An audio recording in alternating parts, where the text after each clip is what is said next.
So I'm going to ask everybody to turn off your cameras, turn off your mic, mute yourself, and we're going to only ask Damien and Nancy to keep the cameras on and the microphones on, and everybody else, I want to ask you to turn off your cameras and microphones so we can just have both of them here. So Damien, thank you for being willing to do this demo with Nancy. You know each other. And Damien is a current participant of the program. And I don't know if you want to say anything about you, Damien, for people to get to know you a little bit, since you're going to be doing this demo today. I mean, nothing feels like required, but is there anything that you want me to share? Anything you want to say. It's up to you, whatever you want people to know about you, since you're going to be doing this demo today. Sure. I lead, facilitate relational work, so like circling, authentic relating games, and also do coaching in that arena and mentoring. Great. So thank you for. And you're based in San Francisco? Santa Barbara. Santa Barbara. So you're not so far. I thought you were farther away. Nancy and I, we live in Los Angeles, so we are not so far. So I hope that we get to meet in person one of these days. So let's start. You will have 30 minutes, Nancy. If you need more time, you can use some more time. If you finish earlier, no problem. Okay. So whatever you think it takes to do some work together. Okay. Thank you. Okay. So I'm going to go on mute, and we are recording this session. And then at the end, Damien, if you don't feel comfortable sharing this session, because we're sharing these demos with people who are not here for some reason and are part of the NAS class or USC. If you don't feel comfortable sharing the recording, we will not share the recording, but if it's okay, we may do it. So it will be up to you. Okay. Okay. Hi, Damien. Hey, Nancy. I'm fascinated about the relational work you shared. I didn't know that you do that work, so at another time I'd love to hear more about the work you do. So I'm so glad that we're going to be working together today. Is there anything you need right now before we start to center yourself, to ground yourself? Yeah, that would feel nice for me. I think just taking a moment, probably closing my eyes and a few breaths, and if you'd like to do the same. Yes, yes. Let's just take a few deep breaths.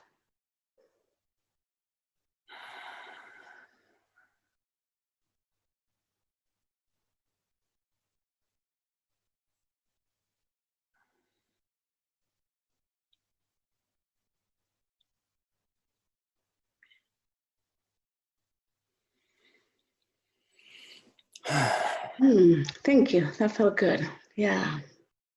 So my intention for our conversation today is to be of service to you in however you need me to show up for you and support you, and for the whole group, so that we all learn together from this experience. So what would you like us to work on today? I think the most basic thing that is alive is around my skills in structuring my life and being, I guess, organized, which it feels kind of boring, but I mean, that's really, I feel like a weak point for me. It's real. Yeah. Yeah. Yeah. Does it feel boring to you? It feels messy to me. Like, yeah. Messy like life, or a different messy? I think there's a way that it lands in my nervous system as messy, like things falling through the cracks that I'm missing. Like things falling through the crack that you're missing. Okay, I'm trying to visualize that. Thank you. That's a good visual. So you would like, during our time together, to look at, can you tell me specifically more? What is it that you need?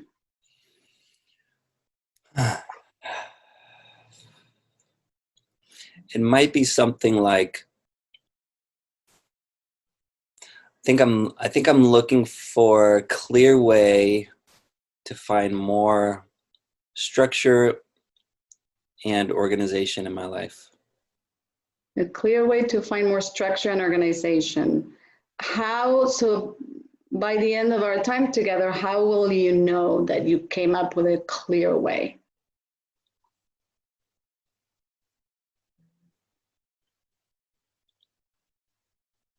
I'm imagining what that might look like. It's hard because this has been a sticking point for me.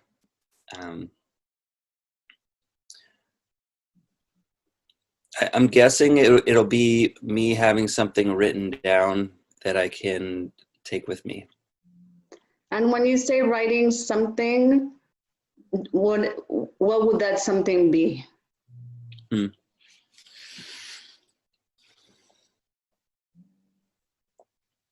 Writing down my action, what action I'm going to take. Okay, just one action? At least one action. At least one action that you would like to take to feel more, how would you say it? Just to, I guess, feel like I'm on track, or that I have the trajectory towards achieving this goal of more organization, structure.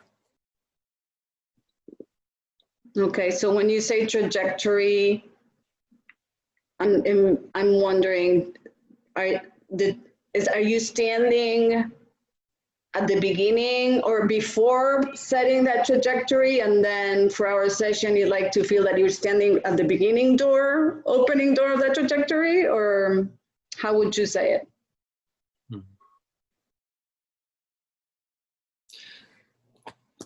I guess I'm going to change that. Thank you. I guess instead of trajectory, it's like I don't have a clear idea of what I can really do right now to change the way I'm wanting to. By the end of our session, I would like to have a clear idea of what I can do. A clear idea, and we're going back to an action of what you could do. Mm-hmm. To, how would you complete that sentence? To achieve more structure, more organization in my life. Okay, so what I'm hearing is that you're feeling that there's not enough clarity right now. And going back to the messiness you were referring to. Yeah, not enough clarity on what I can do or what's actually within my power right now. Yeah.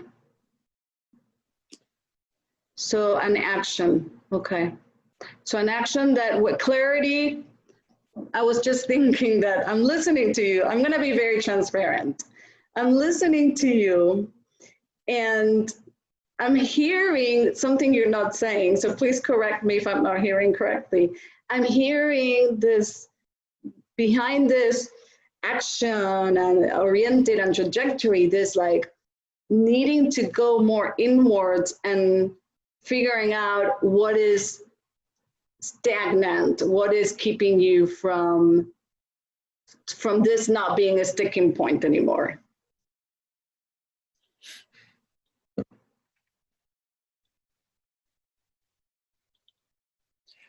Yeah, there's nothing in me that says no, that's not it. I think I don't know if I fully resonate with it. Okay. Okay, good. So I'm glad I checked. All right, so let's go back to more, you would like to attain more clarity to help you, and correct me if I'm wrong, to more clarity, to connect it with an action to help you move forward towards having a more organized life. Yes. Do you want to edit that?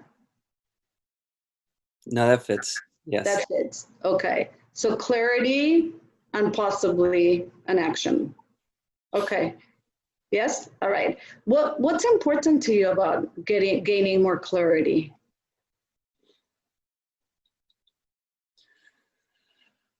Something around accomplishing my goals and feeling like because I'm not entirely clear and I'm not as organized as I want, I'm not accomplishing what I'm wanting to.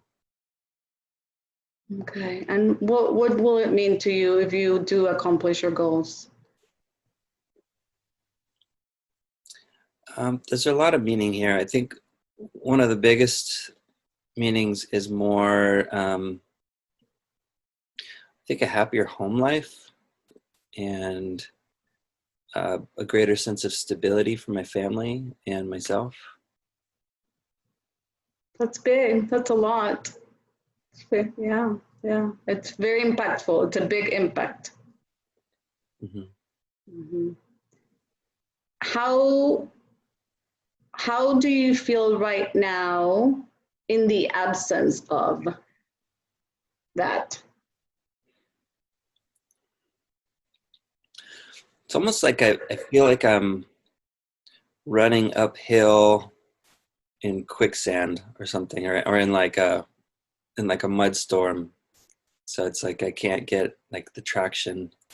I'm like spinning my wheels trying to get there, and just like it's like always playing catch up. It's hard to play catch up in quicksand. Mm-hmm. And how would you like to feel when you have more clarity?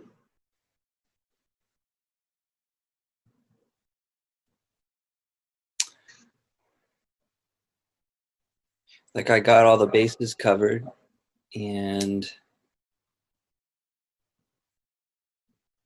I think there's more confidence, more energy and resources to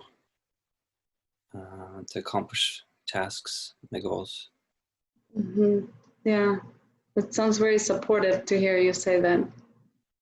The supportive of you and your life. So where would you like us to start exploring?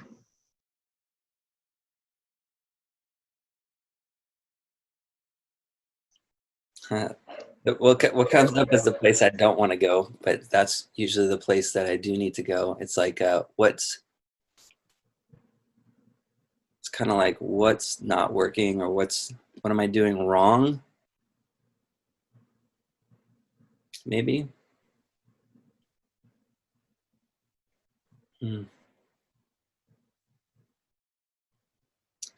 I feel a little bit like I don't know. Like you don't know where to begin? Mm-hmm. Uh-huh. So I noticed a hesitation when you said, what am I doing wrong? And then what happened after you said that out loud? I think I couldn't like put my finger on anything in particular.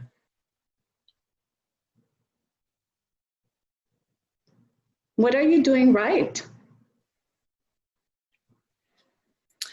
Well, I do keep a schedule. What's that laughter? Well, it's working. I mean, I'm able to mostly fulfill my schedule duties. Like if I put it on the calendar and it's in my schedule, and especially within my weekly routine, it seems to happen. So that feels good. I'm able to keep 95% of my appointments, and show up on time. So that's working. Wonderful. Yeah. Mm-hmm. I'm just very curious about what was that laughter about? There's something there. That's funny. I don't actually know why I was laughing. It's like I guess it's funny because it seems basic. Like I keep a calendar. It's pretty basic, but but that part's going right. So it's like patting on my back for doing the basic thing. Maybe it feels. Is it possible it feels basic because that's what you do well, and that's what you do, Because if like somebody else who wouldn't be doing that, it wouldn't feel basic to them. For someone else, might not even occur to them that keep a calendar and follow it and show up. There's a lot of things you're doing already that are working for you. And I wonder if it feels basic because you're doing it, you have been doing it. Mm-hmm. But it's not necessarily basic. Go ahead. Yeah, that resonates actually, because it's something that I'm doing and that works for me. And so it seems basic, but it might not be for others. But what we can celebrate is that you are doing it and that's working and it's supporting you. Is that correct? Yes. All right. I'm glad. So what feels not supportive of you wanting to create the life that you want right now? Feels not supportive. First thing that comes up for me is around the flood of information and communication coming my way that I'm like tracking and not necessarily tracking in a proficient way. So like emails would be like a big chunk where it's like, oh no, did you get that email? Oh no, I didn't get it. Or like, where's this information? Oh, we sent it in the email. Oh, I didn't get it. I must have missed it. And like this like tracking of all of the data via email. And I have like 4 different emails, and I track them in different ways, and some are less interesting than others. So it's like, oh, this email is like, it looks like a bunch of blah, but there's actually information in there that I need to be current on. And so that would be one way. Mm-hmm, mm-hmm. Are those emails, all of that, part of the messiness that you were describing at the beginning? That definitely feels like a part of it. Are they part of the quicksand? Not necessarily. The quicksand, I think, is something like, it's like a drop in my belly, maybe a little bit of fear, like a fear of failure, and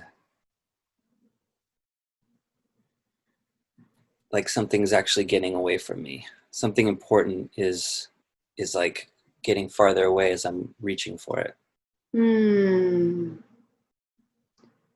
Is it okay if we spend a moment with a drop in the belly? Mm-hmm. Do you feel comfortable putting your hands on that part of your belly where you feel it, and just taking a moment to connect to that and see if anything shows up?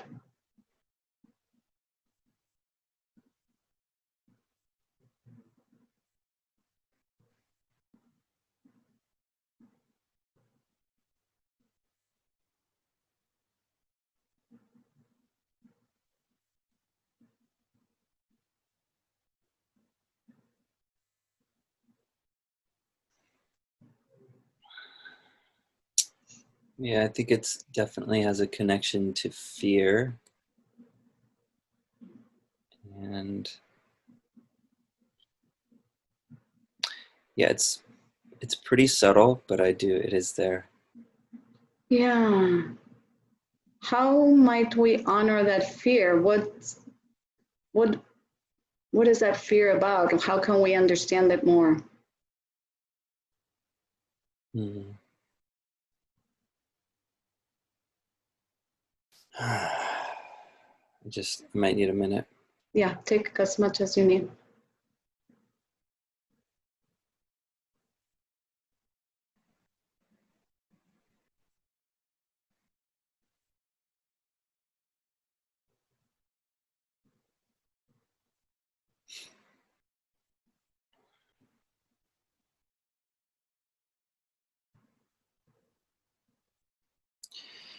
Yeah, I said it already. It's hard to put words on it more than it's like a fear of failure and like not reaching the goal. Like there's this fear of not reaching the goal. And where does that fear come from? When do you remember it first being there?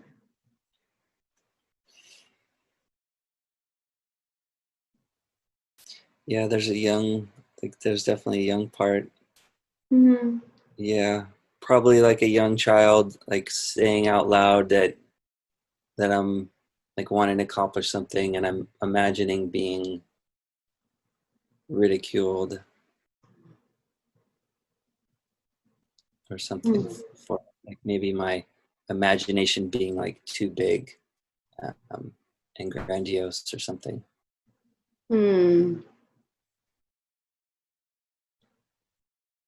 I'm just feeling, when I heard you say too big, it made me sad that you would feel that it's too big, because your imagination, to me, when I hear you talk about your imagination and you're so visual and you have all these beautiful metaphors, to me it's like, wow, that's how you connect to your creativity, and that's how you, there's so much potential in your imagination, because imagination is boundaryless, and imagination doesn't have gravity, and you don't have to worry about quicksand or messiness. It's free.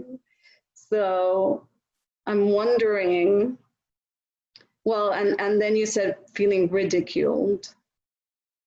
So I wanted to ask you about that, and what do you want to say to that young boy that feels ridiculed?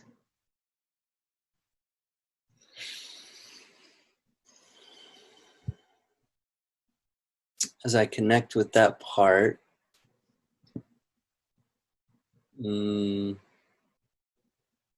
well, first I notice I have a lot of care for him. Yeah, and I think I would want to just tell him that, yeah, it's all good. He's he, he's perfect the way he is. Mm-hmm. Yeah. Do you want to take a moment to say that to him, or is this enough? Yeah, he heard. He heard. He Yeah. got you, huh? Good, good. And what do you want to say to that boy about his imagination right now?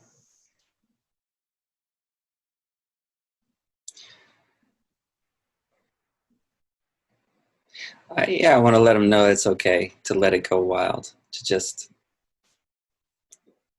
dream big, and there's no such thing as too big. And I noticed there's a cautionary part, though. It's like, have caution with what's shared with others. Sure, because you might be ridiculed. Mm-hmm.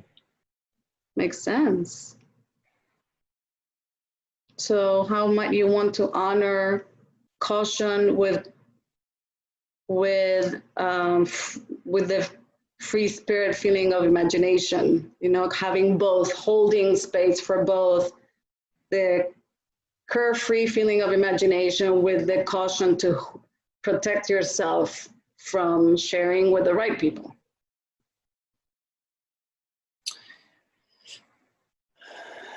Something around just, it's like a value on discernment, and but yeah, I noticed there's a part of me that really wants to protect him, like especially the young part. Like there was some rough territory to navigate. He had to get through. Mm-hmm. Sounds like you got his back. Mm-hmm. Oh yeah. Oh, I like that. Oh yeah. Yeah, because there's wisdom in caution, right? Mm-hmm. So where is the caution in relationship to the fear? How do they relate to each other?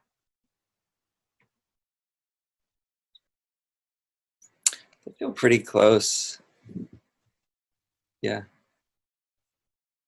So you talked about discernment. What discernment might you want to bring up, clarify between those two right now?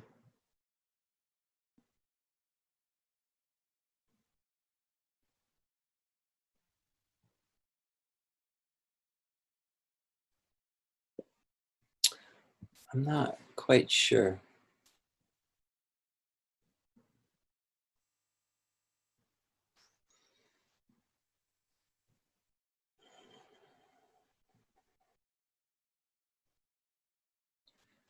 I guess what comes up for me is like stay focused on what's important and putting my energy there. Mm-hmm. Okay.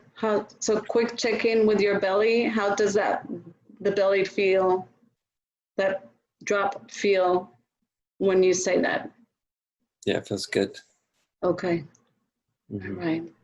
So if it's okay with you, I would like to invite your imagination to join us for the remainder of this session.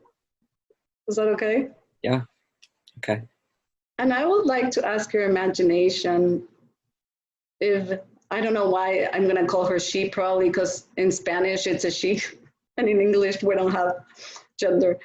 How can we ask her to, or it would be more appropriate. How can we ask it to? I like her. She. Oh, you do? Okay, it feels like that to you? Okay. Feels sweet, yeah. How could we ask her to illuminate and bring more clarity to you right now regarding our conversation, or what you'd like to get out of the session? Sure.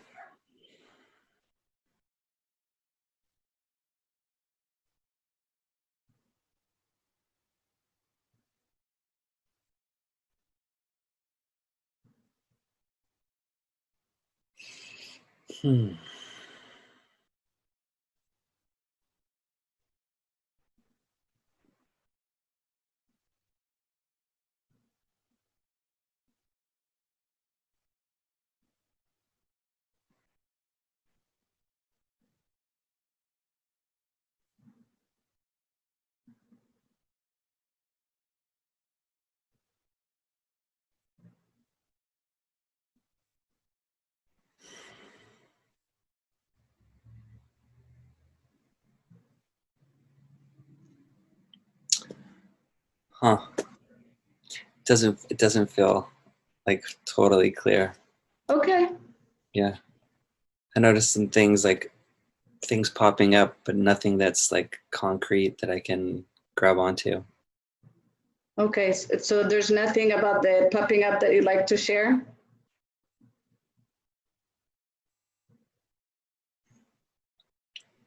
It's there's a little bit of like okayness, like what's happening is okay and it's okay to be messy. And Is that new or not for you, this giving yourself permission to be messy and imperfect? it's pretty much usually online. Okay, good. General sense of self-acceptance. And All right. Okay, good. So she's right there with you. mm-hmm. Okay, good. So what do you need at this moment to help you have more clarity?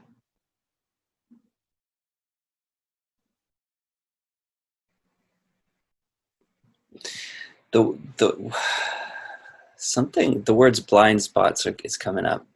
Okay. Which is funny. It's like I can't see my blind spots, so how can I have clarity there? Right. So you talked about fear of reaching something that keeps escaping you, and you connected that fear to when you used your imagination, you were ridiculed. So the ridicule held you back. Am I following you so far? Is this correct? Yeah, it feels true. Mm-hmm. So if we go back to the image of the quicksand, what's in the quicksand? What's there? What's the quicksand made of?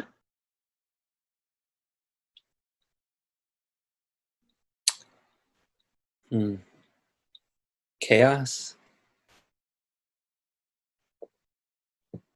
What else?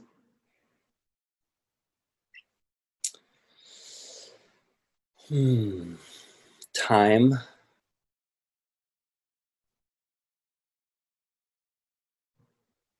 And the lack of enough time. So chaos plus not enough time equals quicksand? Is that the formula? Is there anything else? Right, there might be more.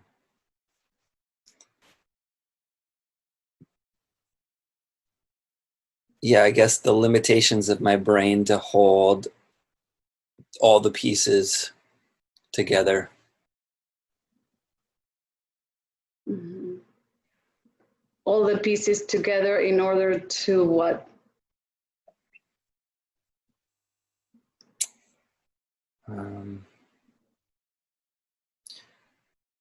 In order to keep them all in order and tracked and like. Okay. I see. So for the organization. Mm-hmm. And the chaos, what creates chaos? I guess it's a certain amount of my engagement with the world. How so?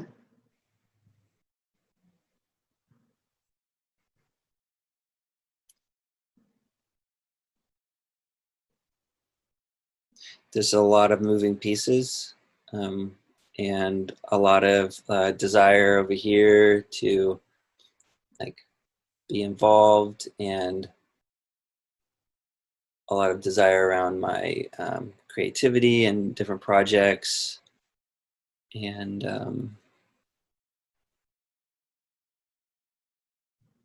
yeah, the project piece feels important right now. There's fear when I even name the projects. Okay. Can you tell me more about the fear? Yeah. It's like I have this like creative drive towards certain projects. There's a couple that come to mind, and then there's a fear. It's kind of like the similar sensation in the belly, and it's related to this idea of failure and not doing the project right, or not doing it good enough, or not, the fear around not finishing it. Mm-hmm. So different fears, not doing it right, not doing it good enough, not finishing, not completing, not finishing.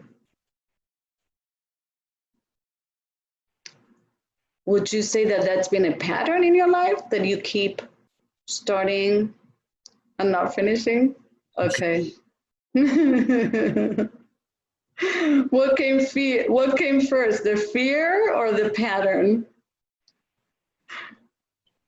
I think this has been a pattern for a while.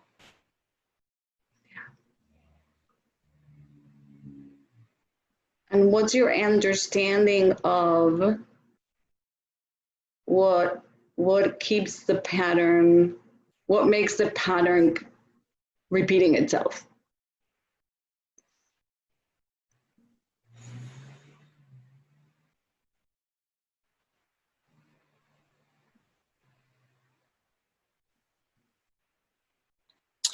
There's, I guess there's a gritty or sticking point where project starts to feel hard, or I get stuck and I don't know how to finish. And so then I'll like set it down. And when I set it down, if I don't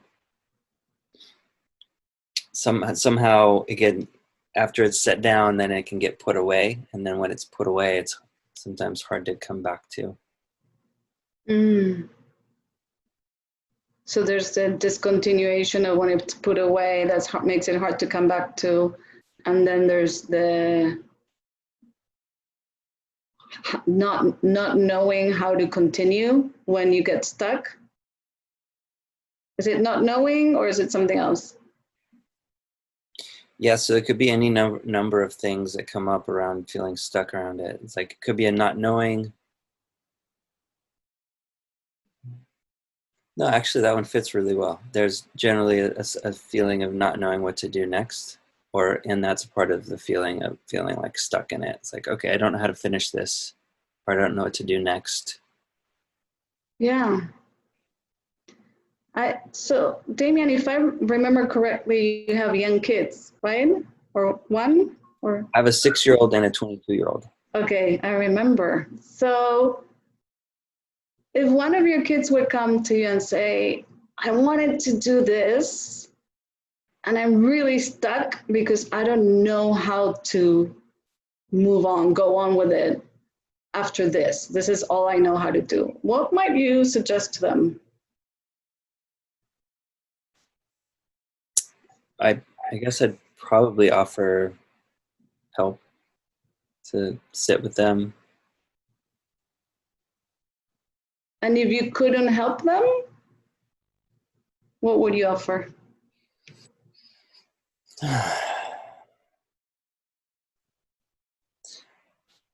Probably suggest to sit with it, have patience with it, breathe with it.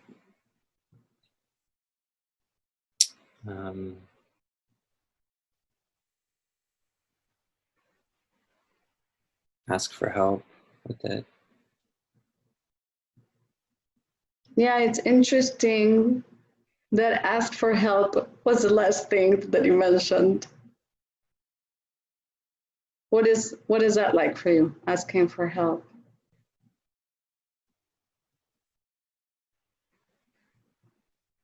It's okay. It's okay? All right. So going back to you having this project where you get stuck and you don't know what to do next, would you like to ask for help?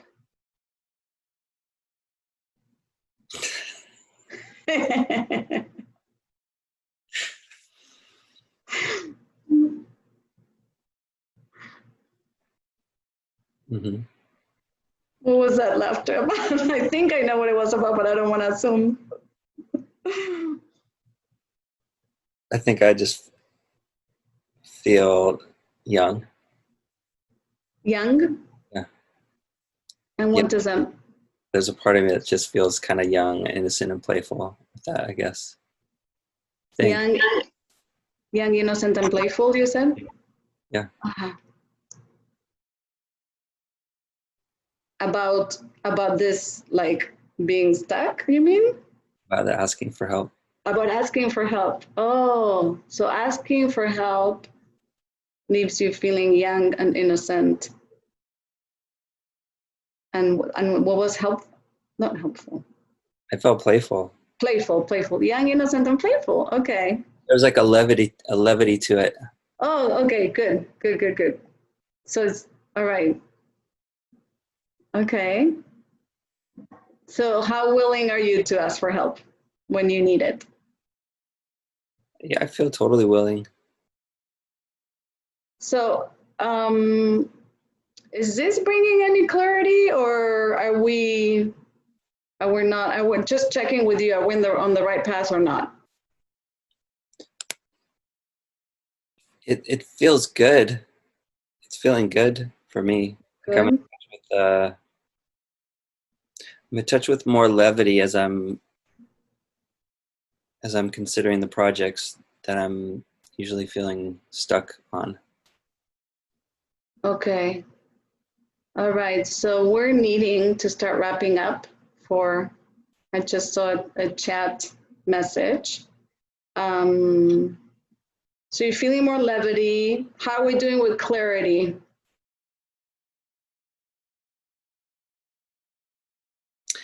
It's something feels like it's shifted, actually. Yeah, I might not be 100% there, but I wouldn't expect that in 30 minutes we're gonna fix this whole thing, or maybe have the whole thing figured out. Yeah, I agree. Is the shift something you can name or not really? Sure. So there's one shift around. There's this art project that I wanted to finish, and I can see it in my head, the whole project. And I have this idea that I'm just going to like take that, like there's many projects, but that one is coming out and I'm bringing it out. Nice.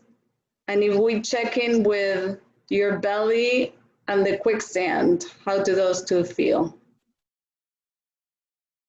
Pretty easy. All right. How would you like us to wrap up this session?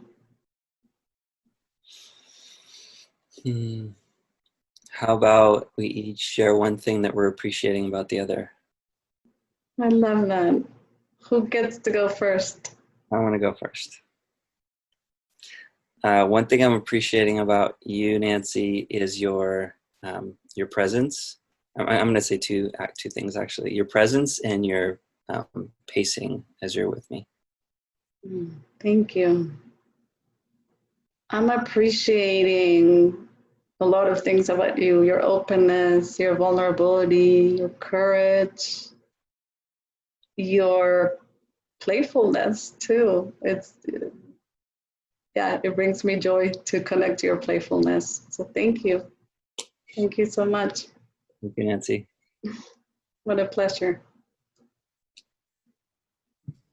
Well, thank you both of you for this demo, Nancy, Damien, for bringing yourself and being vulnerable in this session.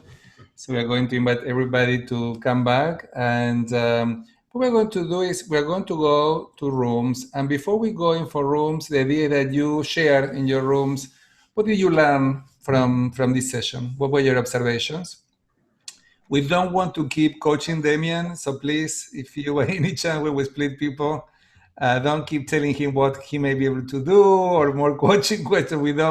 We finish the coaching for now, but we want to explore what happened in this session and what the coach did, what were her behavior, what do you observe Nancy doing. Before going to groups, I don't know if Damien, you want to say anything? Any comment or observation you want to share? How was it for you being the client in this session? It was great. I really enjoyed it. There was a few moments where I felt like a flash of shyness or embarrassment when I was thinking about how many people were watching, but it was great. Yeah, this is definitely an element as a client and as a coach, not knowing that you're being observed by so many people. For you, Nancy, how was it? Anything you want to share? Such an honor to be in such a sacred place with Damien. Feels very, very much like an honor and a privilege. Great. Well, thank you both of you. We are going to go to rooms, and what we're going to do is we're going to discuss for 15 minutes. And be sure that everybody has a couple of minutes to share your observation. What did you learn? Then we're going to come back and we're going to have a conversation with everybody. And before we do that, we will have a 5-minute break. So let's go now for, let's have a discussion for 15 minutes. And then I'm going to invite everybody to come back and have a 5-minute break. Okay. And then Nancy and Damien, I am going to also assign you to groups, but my recommendation is that you just observe. If not, you're going to be the center of the conversation. Okay.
Yeah. All right. So we have time both to the Damians. Hey. Yeah. Damien. Y Damian. We just did quick intros, Damian. Great. Good. So what stood out for people? Yeah, maybe we could do a round, like just kind of a lightning round to get started so everyone can throw our voice in to this. But, for me, it was the invitation for Damien's imagination to come into the space and kind of have this dialogue with this imagination and see what doors that opened up. Mm-hmm. That really stood out to me. Mine was at his, when he was focusing on why it was important, I was just struck by how high stakes the importance for him was in terms of just improving it at home. That felt very, very high stakes. And also the invitation to physically connect with the feeling in the pit of the stomach was the other thing that struck me. I am looking at all my notes here. I literally wrote down everything that they both said. Because then I like to study the questions that she's asking. But two themes. One is the really tuning into his physical reactions, like what's that laughter? Or what's that hesitation? So there was a theme of, or a trend of doing that. Okay, if we spend a moment with the drop in the belly. And then also that image that was very visual of the quicksand, she just would kind of come back to it from different places, like to check in on understanding that more and seeing what that meant for him. Like, are the emails part of the quicksand? So that was another thing that stood out. Well, I was thinking about how she was setting things up with questions that were very open and pulling the direction out of Damien. What do you need? How will you know? And how would you say it? As far as a trajectory. So she is in a very non-directional way trying to pull that direction, out of Damien. So and Nancy, whom I know is very, she's really a remarkable coach. So she's very good at taking terms and saying, how would you define that? I hear you're saying this. Tell me more about that. So she's very good at drawing out, a pathway through very open questions. And one of those points of definition, when Damien talked about wanting to accomplish, and then just asking the definition of that, we got to understand that. What is accomplishment for you? That seemed like a necessary place to get that definition.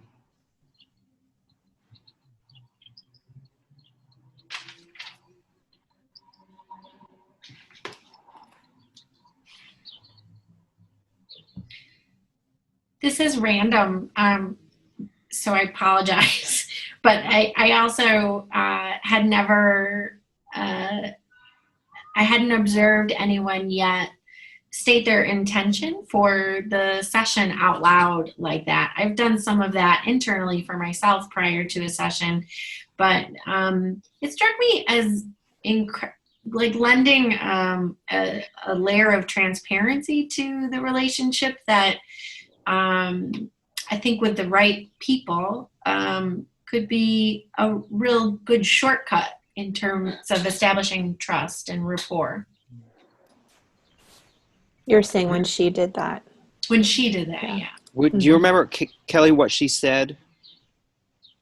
She said, my intention for this session, after she asked Damien if he needed anything and they took a breath, she said, my intention for this session is to be of service to you, and that's the one I remember most. You remember what else she told you, Damien?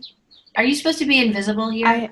I wrote it down. She said, my intention is for our conversation to be of service to you, however you need me to support you.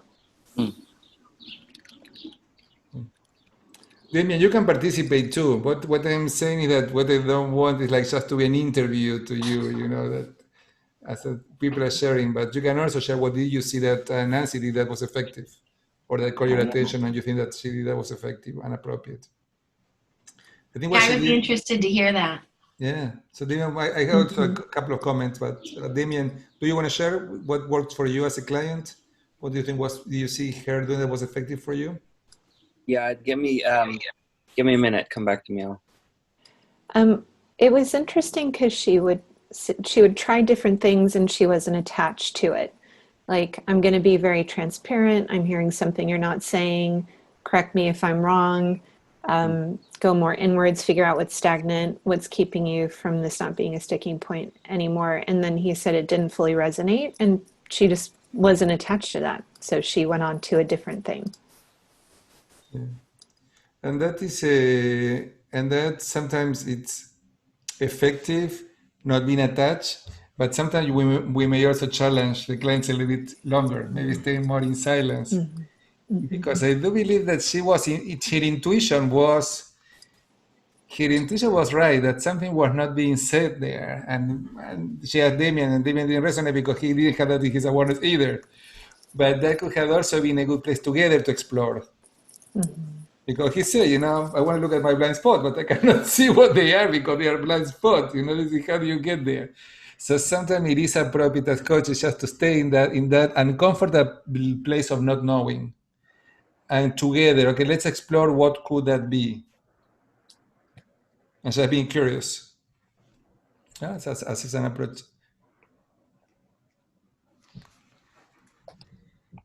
Damian, would you be willing to share, is there another direction you might have gone in the coaching? Well, this is what I am saying here in terms of what I was just saying. Because she intuitively, she knew that something was not being said. You know, and I think it's a little bit tricky in the moment when the client says, oh, I don't know, I'm not resonating because he's not resonating, nothing is coming up for him. So sometimes when that happens, it's just to stay in there, just to stay longer. So you don't want to be attached, but you don't want to let it go very fast either. Can everybody see that? It's a challenge because how do you know? How do you know when is the right time to not be attached and move on? And when is the right time to stay in that uncomfortable place of not knowing what could that be, or the client say not resonating, and maybe, and also I think that when you're being observed by so many people, it's a little bit more difficult. But if you wouldn't be observed by so many people and knowing that that wasn't there, you may stay a little bit longer and say, okay, hey, you're not resonating, but let's hypothesize here. What there is a possibility of something that we are not talking here? Something that you have not said yet because it's not in your awareness yet. That may be an underlying issue. It's very interesting being the observing from the point of view that we were observing from, and because I felt sort of like, oh, I was having an intuition. I was feeling like I kind of knew what was going on or what something might have meant. And I was completely off base by some of what you said when you laughed. I was like, oh, I know what that's about. But I was wrong. You were like, that's coming from a childish place. And I was like, oh, I thought it was coming from like maybe an embarrassment or getting something, you know, covering up. And so I don't know, you know, maybe Nancy clearly had great pulse and clearly was intuitive. And I questioned myself, like, would I have a different intuition if I was actually engaged in dialogue and tuned into you differently? Or my own intuition can just be off. And so those questions, they're good, always good to just ask, what do you mean by that? How are you feeling? Because I might be guessing wrong. And her pace was so measured, which is a real weak point of mine. And so I think she created the space to not jump to conclusions because the pace was really, it was slow, you know, it was, but in a good way, in a considerate way. he'd wanted to have clarity and possibly an action. And I think I would have been, as the coach, feeling anxious that I don't know that an action was come to. And she did check in on clarity. And I know the action was like optional. I don't know what anyone might say about that. Like, I'd feel like I might feel the pressure as a coach to pressure him, like, so is there some action that you want to take connected to the clarity that you have come to? Should you force that? Or if That's a it's good not question. coming up, I don't know. That's a good question because coaching is an art and a science, and you can go in different directions. So you do want to go back to the agreement at the end and say, okay, where are we? But I think in part she was running out of time. So I think that sometimes when we feel running out of time, you start, following all of the guidelines. You need just to wrap up and say, okay, Yeah. we're wrapping. But with more time, that could have been effective. Rachel, I agree with you. It's going back to the agreement and say, okay, what was our agreement? Where are we today? You just ask that question. You don't say anything else. Mm. What was our, Mhm. so where are we now regarding to our agreement? Okay. Okay. Please, So yeah. you don't bring back up the agreement and say, so you wanted clarity and possibly an action. Where are we now with it? You just say more generally, where are we with? It's up to you. You can do both Okay. or none. Because here is, there are different ways to go. There is not only one way. So you have choices. You have Okay. options. So it's important that you know what are all of the options. And sometimes you're running out of time. And sometimes you don't have time to keep exploring. It's just time to say, okay, we need to wrap up here. What would you like to say? How would you like to wrap up the session? And there is not that closure. Okay. So Yeah. yeah. Yeah, I noticed also that the action step wasn't there, and I think just hearing how that went, hearing what Damien just said, I guess if you don't get to where you thought you were going to, perhaps you can define what progress you've made. At least that's what I tried to. Okay, well, if we didn't get to the exact spot we thought, what progress have we made with this, so that there is some closure to it, and that I don't feel always that I need to be rigid in that way. It might be I Damien feel was going to say something before, and we have only a couple of minutes. I don't know, Damien, if you want to say anything from what you're hearing or from your own experience. Sure. I really like where she kind of helped me get to this place of dialogue with my younger part. It was unexpected, and something felt like I touched into something that was alive and relevant in this experience I'm having, like in the present moment. So that was meaningful for you. Mm-hmm. Yeah. Anything else? Yeah, like how she referenced the quicksand. She kept referencing back. Is that a part of that? Her pacing, like I already said, like her pacing felt great. I felt like there was a lot of spaciousness for me to like unpack what was here. Yeah. It could have been interesting on the quicksand if by the end she'd come back to it and said, so that quicksand, how are you seeing it now?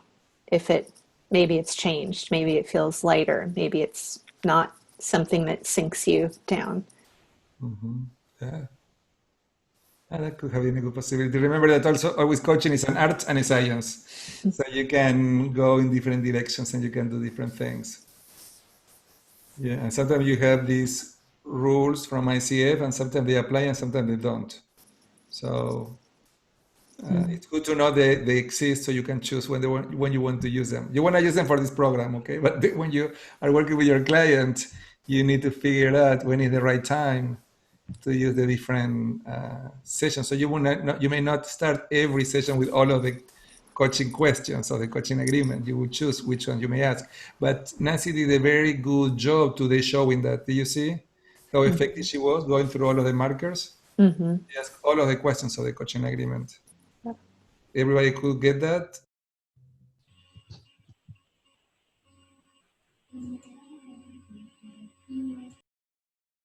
Let's take a 5-minute break. And when we come back from the break, we are going to debrief all together what happened in this session, okay? So it's 5:05 in Los Angeles, 5:10. Let's be back in 5 minutes. NAS cohort rocks. Good seeing you here. Great seeing you here. Okay, let's move on. Let's get everybody to come back. Let's turn on our cameras and our microphones. And I want to start by talking about the coaching agreement. And I think that Nancy was very effective in showing, following the ICF PCC markers, what is expected for a coaching agreement. Now she explored what the client wanted to work, what was important, what would be different at the end of the session. And you could see here that sometimes it's not easy to get there. I think that she was a little bit of proving and going deeper. And I think that Nancy has a parallel process for a few minutes. That lack of clarity that he has was also for you too. Like at the beginning, you also, like he was not clear, you were not also clear. And we that were observing were not clear either. Like that pattern, was at the beginning of the session happening. So for coaches who are getting into supervision and experiencing supervision, and this is one of the things that we explore and work in supervision, is how in the coaching session there may be some patterns of things that happen to the coach and to the supervisor working with the coach that happen also between the coach and the client.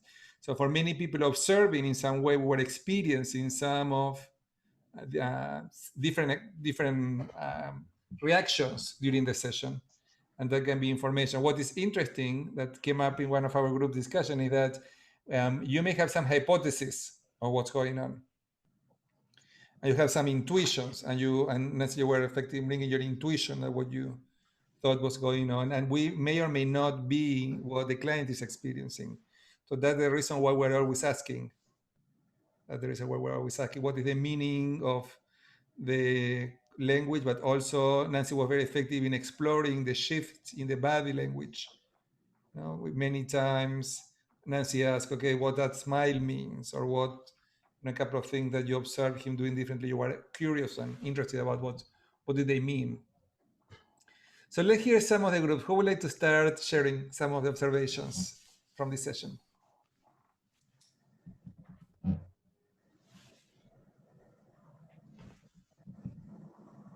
Oh, the conversations that you had with your small groups. I don't mind starting if my group allows me. Please jump in. So my name is Evelyn, and don't see my name there. It's a pleasure to be here. Thanks, everyone. So the conversation that came up for us in terms of our reflections, was the fact that the coach was incredible at hitting all the competencies, and at the same time, how she used the metaphors and how she used some of the visionary imagery to get her client, the coachee, to go deep. And so in our conversations, we were also commenting on that like a therapy session. So if I may, Juan brought up that comparison. So we did talk about how, the boundaries around therapy versus being a coach, and how being coaches, that could be sometimes a struggle for us. But we did agree that the coach didn't cross boundaries. It was just her incredible talent in getting the coachee to find himself in the situation and gain the clarity that he was seeking. I don't know if anyone else in the groups that I was in wants to add anything more. You're good, Evelyn.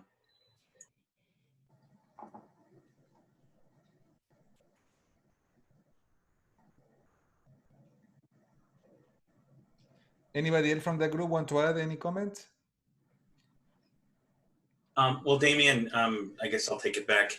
I just kind of wanted to reiterate because, see, my experience as a licensed clinical social worker and as I'm trying to identify what my identity is as a coach with my previous experience, I am curious, about that. It went very deep. It was great.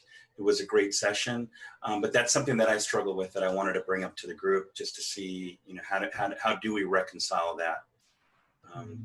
The therapy and the coaching piece. Well, I don't know, Nancy, if you have any comments, any reactions about this that you want to share, since you also have the two backgrounds. Thank you, Juan, for bringing that up because, that was when I first started coaching. I came from the clinical psychology world, and that was a challenge for me to take off the psychotherapist hat and put on the coach hat. And in the end, we are the psychologists who coach and the coaches who do psychotherapy because we bring ourselves. So what I learned about that quickly is to embrace all of me and to have very clear distinctions of definitely what I'm not doing. So to answer your question more directly, we're not diagnosing, we're not treating minimally, right? So, and coaching does come from psychology in part. So it's okay to go deep into the feeling world, and it's very much, coaching is very much about the being, and the being is about feelings. So if we don't go deep with whatever the client is bringing up, we're not serving them. So does that make sense where the boundaries are? And okay. Thank you, Nancy. You also don't want to spend a lot of time in the past. You may ask, where is it coming from? And when you ask that question about the belief that the person is convinced about anything, and where is belief coming from? You may go to childhood, but you don't want to stay there. You want to very as fast as you can to come back, and right now, how you dealing with that? So that's another way to differentiate it. But definitely working with emotions, it is an important part of the work of the coach. Great. Who would like to share from a different group? Yes, Stephanie. We thought Nancy did a great job. We were very impressed. We thought how we liked what Damien did with the, talk about appreciating what they appreciated about each other. It was very touching and very moving and powerful. And I liked also, Nancy, how you reiterated and clarified and double checked on the meanings and double checked to see where you were going, and if that's where they still headed in the right direction. I thought that was good, and that your pacing matched his pacing, which seemed to be very important to him. So I thought, I really felt it was very powerful, and I think during the nonlinear listening and bringing things back to what he had said earlier, and I thought that was effective too. And then also creating like the gap, how do you feel now in this way, and how do you want to feel? I always find that's very impactful as well. Yeah. Thank you, Stephanie. I wanted to reinforce this idea of nonlinear listening, because I think that Nancy many times during the session refers something that was said before. So this is exactly what we talk about nonlinear listening. Was not only questions about the last thing that the client said, but also going back to comment or things that happened during the session. So I think that Nancy was very effective in demonstrating that kind of listening. Yeah, who else?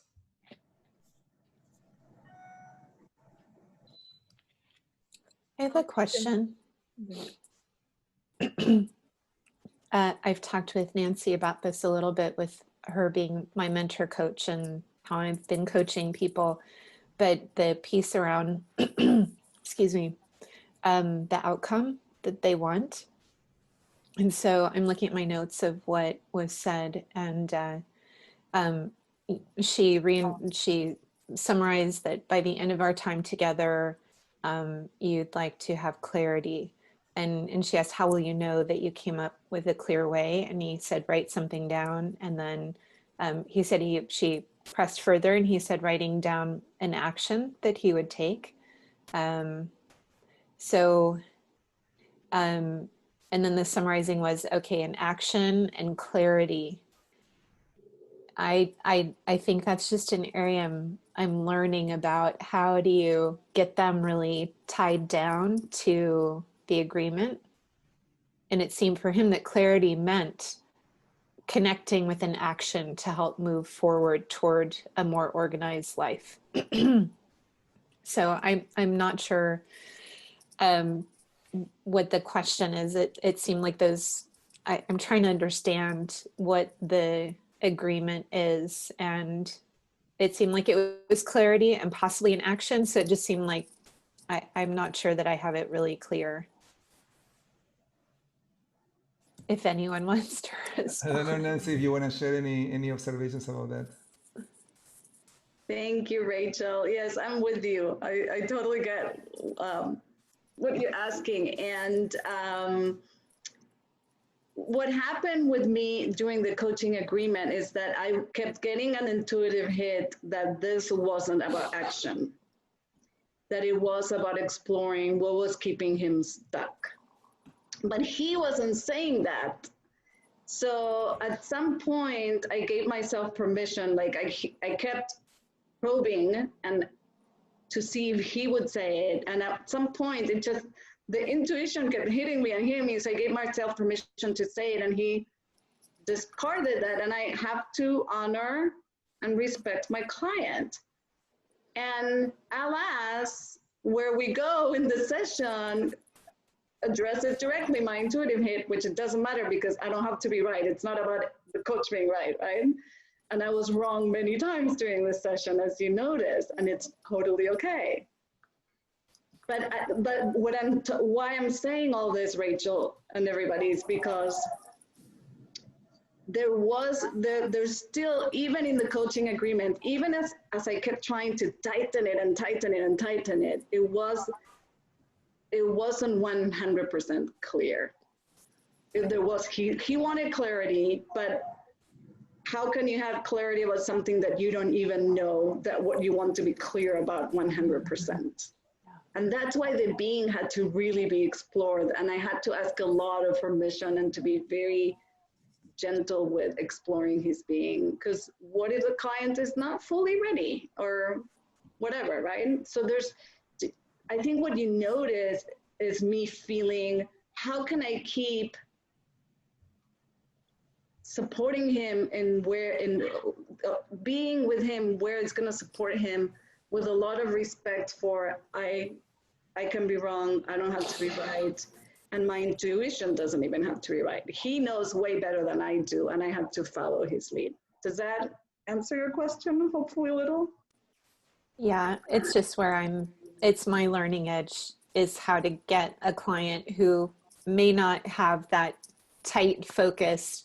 I'd like to walk away with 3 actions that I'm going to take next week. It would be nice to have that all the time, but that's not what you get with clients. So yeah, that's a great point, Rachel. Like, we want to be as clear as possible, but at the same time, Damien was talking about a little bit of messiness in his life, and I do believe that this session was a little bit messy, but it's okay. There is nothing wrong with that.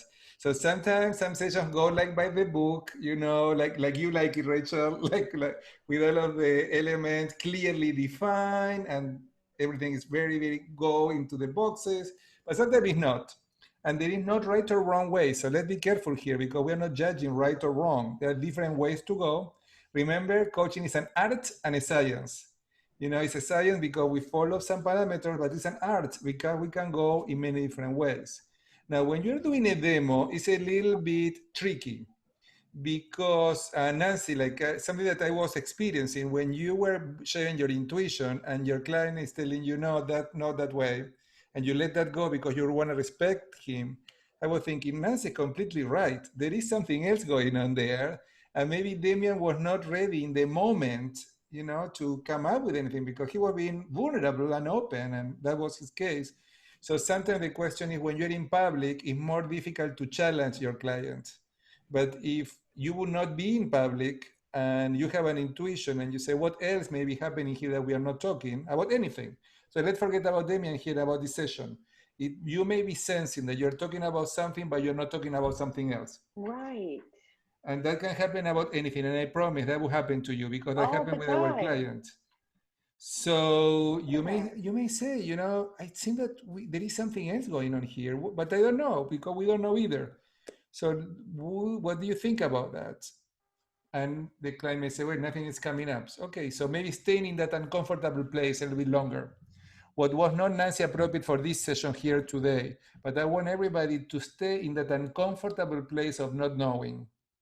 And it's uncomfortable for the client, it's uncomfortable for us, but there is where we can have some learning and breakthroughs in that uncomfortable place. What is the reaction of people who are talking about that? It's not comfortable, even talking about being uncomfortable. But there is where we can have some growth and some, and remember, I really love this, Nancy, about, and I love this metaphor and the language of Damien using messy about what he was bringing, because I think that many times sessions are messy and there is nothing wrong about having messy sessions. Okay, sometimes master coaches have messy sessions. I remember when I was preparing for my MCC, my mentor coach told me, Damien, like sometimes the metaphor she used was, it's like you're a gardener, and sometimes you need to get your hands dirty in the work that you're doing. So sometimes it's messy, that the work that you do. Preparing and talking about preparing for a master coach credential, and I agree. So that's something I want to invite everybody to consider in your work. Susan, you have a question. I was just going to make a comment, and it was one thing we talked about in our group, and I thought something that Nancy did exceptionally well is, even though I've been coaching 3 years and I'm a PCC, the first place I always go in my mind is I can fix this. You know, and he said messy organization. I mean, I could have looked up 10 time management tools, and just to be able to sit back and not go there. And Nancy, you were phenomenal with that, and let him, because, you know, if I had done that, it would have totally, you know, disrailed. Nancy would have never gotten where she'd wanted to get. So being able to control that, knowing that even after 3 years, it's still an issue. Thank you for sharing that, Susan. Yeah, I just wanted to second that. There's so many ways that you could have stayed superficial in that conversation, but she kept going deep, and especially in the beginning about, you know, when the emails came up, you know, you could have went there with the time management, but she's like, is that really your quick stand? And then it got into, you know, more stuff being revealed. And I love the imagination, bringing the imagination to the session. That was so unique, and I thought that was really cool. And it started before, when, you know, kind of talking about advice, or what would you tell your kids. I thought that was, you know, amazing doing that, because it gets in a different mindset, totally changed his thought process, and he became thinking a little different. And then you went into, what would you say to you as a boy? So it's just totally shifted his thought process. And I think it was really amazing to see how some questions got shot down, but they were really still powerful to him, because he didn't even have clarity, and it helped him kind of get clarity. And I'm sure those ones that, you know, he said no to, or didn't really elaborate, or couldn't, still helped him have that shift. And I think sometimes when our questions don't get the response that we really want, we maybe not keep going and digging like Nancy did. And I just thought that was really amazing. I said amazing a lot of times, but I really thought I got really a lot of nuggets. So thank you both, Nancy and Damien, for that. Melissa, thank you for bringing this up as a good reminder for everybody. When you ask questions, don't let them go. If the client is not answering them, don't forget them. Don't forget it, because sometimes the client may not be ready to answer, or maybe thinking in something else. Like maybe we keep moving and the client is still thinking about what we discussed 10 minutes ago. So we are not sure where they might. So sometimes I ask my clients, where are you now? I think, Nancy, you did it at one point. Where are you now? Because we don't have a clue where our clients are based on the conversation that we're having. So that's a good question. Where are you right now? What is in your mind? Just to check as an intervention. Anybody else? Any other group that we have not shared yet? Any group that didn't share yet your conversations?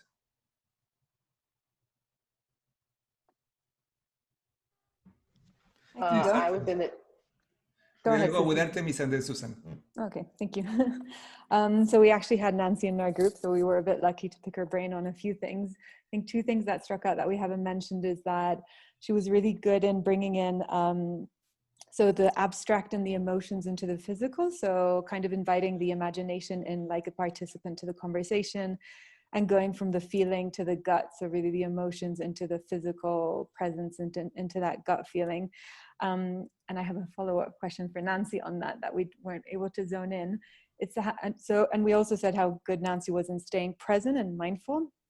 And I wanted to ask you, Nancy, how you felt. So what was happening in you, the shift? Because I felt very intensely during that session.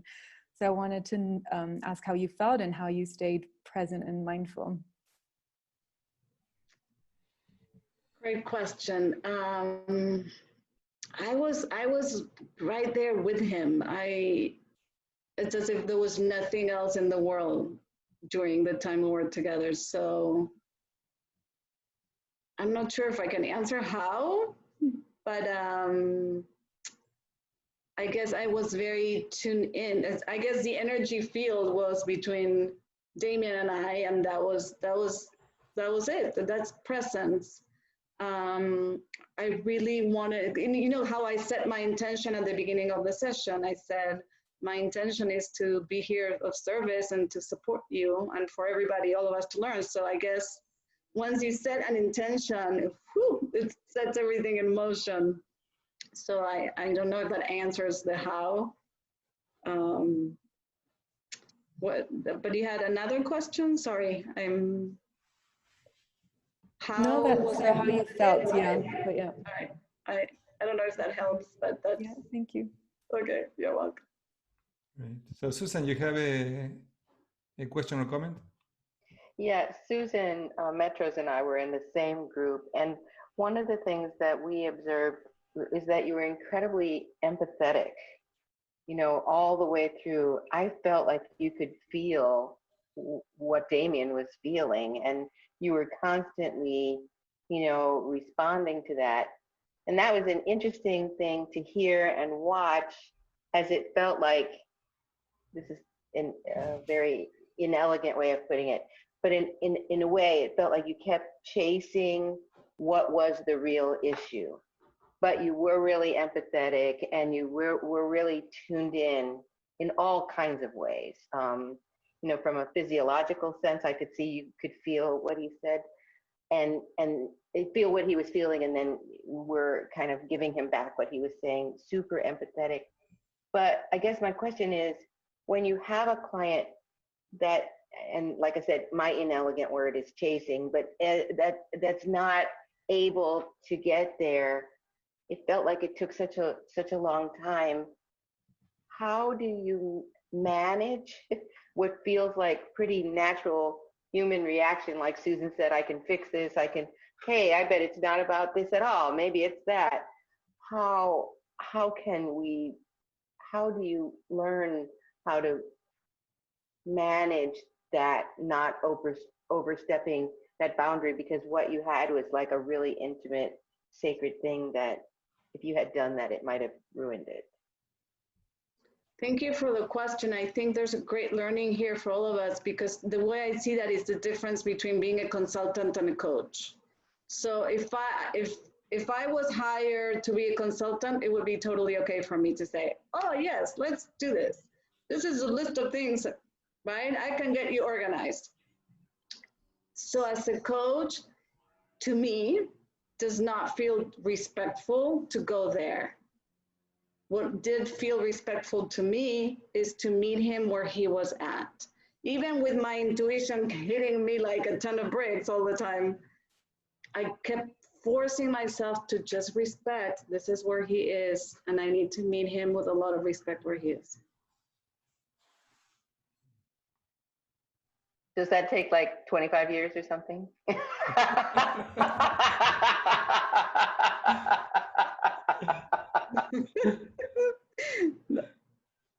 No.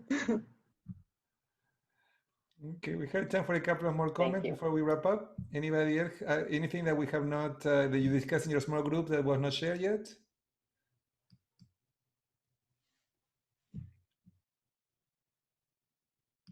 No? Anything else? So if that's the case, we are going to wrap up here. So Nancy, anything you want to say before we go? Thank you all for all the learning, because I love learning with all of you, and for the opportunity to create community of learning. I love that. Thank you for having me. If you had to, as a mentor coach, if you had to give, not be a coach, but a mentor and provide some advice to new coaches, anything that come up for you, anything that you see when you're mentoring people that are some of the key challenges. I think that's in the people that we have here, some are graduating tomorrow from USC. NAS participants are working and halfway on their mentor coaching. The people from the virtual program are halfway in their program too. So any suggestions or ideas based on what you have seen the most as a mentor coach?